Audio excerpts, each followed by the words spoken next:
दिन, नया टॉपिक। और आज हम बात करेंगे ग्राहम्स लॉ ऑफ इफ्यूजन। और Graham's law of effusion apply होता है जब एक गैस और दूसरी गैस का कंपैरिजन करते हैं कि ये किस रेट से, किस शरह से या किस रफ्तार से एक गैस इफ्यूज़ होती है। डिस्क्रिप्शन ये है, Graham's law states that a gas will effuse at a rate that is inversely proportional to the square root of its molecular mass, or it is represented by this formula: rate 1 of the first gas, rate 2 the second gas, and it is under root निकालते हैं उस gas का जिसका मालूम कर रहे होते हैं, उसको हमने M2 कहा, जिस गैस से कंपैरिजन कर रहे होते हैं, और जिस गैस का क्वेश्चन में हमसे सवाल किया जाता है वो हम MM1 या मॉलिक्यूलर मास ऑफ 1। और ये चीज़ और क्लियर होगी जब हम कुछ प्रॉब्लम सॉल्व करेंगे। रेडी? ओके, आइए एक प्रॉब्लम सॉल्व करते हैं जहां हम ग्राहम्स लॉ ऑफ इफ्यूजन को अप्लाई करेंगे। प्रॉब्लम यह है, under the same conditions of temperature and pressure how many times faster will hydrogen effuse compared to carbon dioxide. ठीक है, तो अब हम यहाँ पर फार्मूला लिख लेते हैं इसका, और फार्मूला है R1 ओवर R2। और अब हम इसको under root MM1 over MM2। ठीक है, क्यों? इनवर्सली प्रोपोर्शनल था, या MM2 हमने नीचे रखा। अब हम इस प्रॉब्लम को सॉल्व करेंगे। किससे कंपैरिजन कर रहे हैं हम? कार्बन डाइऑक्साइड से। CO2, इसका मॉलिक्यूलर मास मालूम कर लें तो क्या है, कार्बन का 12 है, ऑक्सीजन का 16 है, 2 ऑक्सीजन है, 16 टाइम 2, तो ये आ जाएगा 12 प्लस 32 इक्वल टू 44। ठीक है, अच्छा इसको मैं इरेज कर देता हूँ ताकि अब हमें पता चल गया MM1 क्या होगा, 44। तो अब हम यहाँ पर रख देते हैं अंडर रूट में 44। इसके बाद दूसरी जिसका हमें मालूम करना है, हाइड्रोजन। हाइड्रोजन का फार्मूला H2, क्योंकि ये डायटॉमिक है। मोलर मास हाइड्रोजन का 1 होता है, 1.007 पीरियोडिक टेबल में हम राउंड कर लेते हैं 1 टाइम 2, तो ये बराबर हो जाएगा 2 के। तो इसको हमने नीचे रख दिया। 44 डिवाइडेड बाय 2, ये भी ग्राम पर मोल है और ये भी ग्राम पर मोल है। आपके पास अगर साइंटिफिक कैलकुलेटर है या TI-83 है तो उसमें ब्लू बटन जिस पर सेकंड लिखा होता है उसको दबाएंगे और अंडर रूट का साइन आपको मिल जाएगा ब्लू कलर में। उसको क्लिक करेंगे, फिर 44 रखेंगे, फिर 2 रखेंगे, तो हमारे पास इसका जवाब आ जाएगा। और जवाब क्या होगा आप सॉल्व करें और हम भी सॉल्व करते हैं, और हमारे आंसर को देखने से पहले आप खुद मालूम करें ताकि आपको अंदाज़ा हो कि आप कितने सही हैं। ठीक है, तो जवाब आया 4.7। ये इसका जवाब है कि इतने टाइम ये फास्टर होगी हाइड्रोजन कार्बन डाइऑक्साइड से। ये हमारा जवाब है।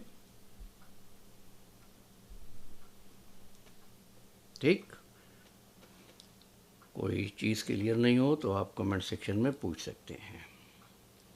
चलें दूसरा प्रॉब्लम करते हैं। If the carbon dioxide in previous problem take 32 seconds to effuse, how long will the hydrogen take. तो अब क्या था, कार्बन डाइऑक्साइड 32 सेकेंड लेती है और इसको हम ऊपर रखेंगे 32 को, और 32 और कंपैरिजन कर रहे हैं हम किससे, हाइड्रोजन से। उसका हमने क्या जवाब निकाला था पहले प्रॉब्लम में, 4.7। तो अब आप इसको कैलकुलेटर में रखिए, 32 डिवाइडेड बाई 4.7, जवाब आया 6.8 सेकेंड। ये इसका जवाब हो गया।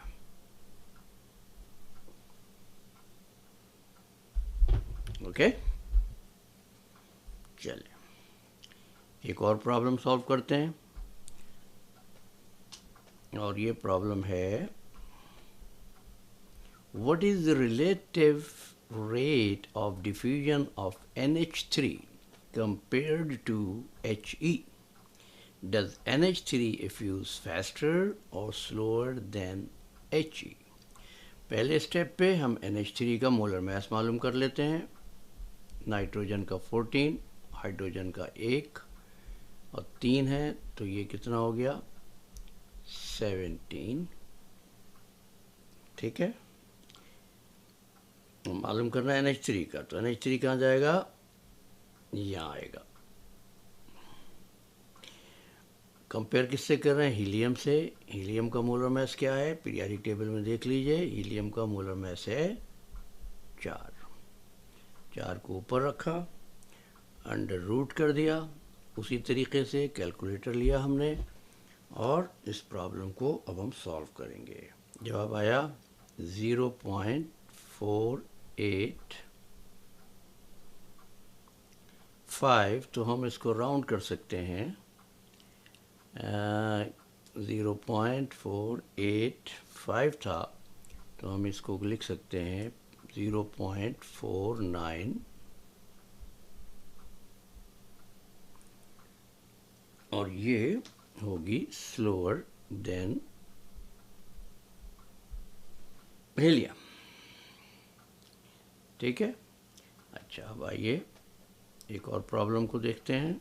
If the HE in previous problem takes 20 seconds to effuse, how long will NH3 would take? हमने क्या निकाला है उसका, NH3 का 49, और इसका क्या बता रहे हैं, हीलियम का 20, से 20 को रखा ऊपर, और 0.49 हीलियम को रखा नीचे, और इसको जब हमने सॉल्व किया तो ये हमारे पास इसका जवाब आएगा 41 सेकेंड, जैसे हमने प्रॉब्लम नंबर 2 में किया था, दूसरे प्रॉब्लम में किया था। ये बिल्कुल इसी तरीके का सवाल है, पहला तीसरे की तरह है, दूसरा चौथे की तरह है। अब आइए एक और प्रॉब्लम सॉल्व करते हैं before I let you go. अच्छा, ये मैंने सर्कल कर दिया ताकि आपको मालूम हो कि इसका जवाब 41 सेकेंड है। An unknown gas diffuses 0.25 times as fast as HE, helium. What is the molecular mass of the unknown gas? तो फार्मूला क्या था हमारे पास, R1 over R2.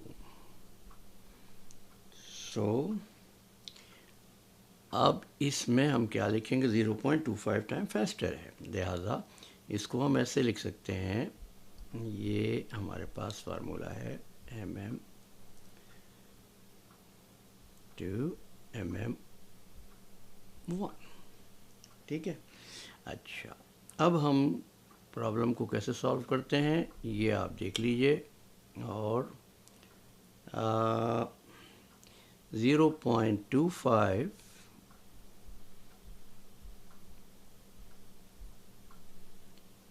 Is equal to, ऊपर कितना है हीलियम का मोलर मास 4, नीचे का कितना है हमें नहीं पता, x कर दिया। 0.252 को हमने मल्टीप्लाई कर दिया 0.25 से, तो क्या आया 0.0625 is equal to 4/x।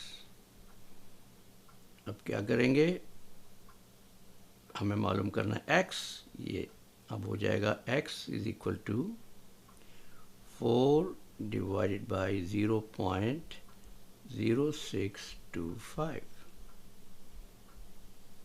Calculator पे रखिए ये नंबर, और 4 डिवाइडेड बाई 0.0625, ये आया 64 ग्राम पर मोल।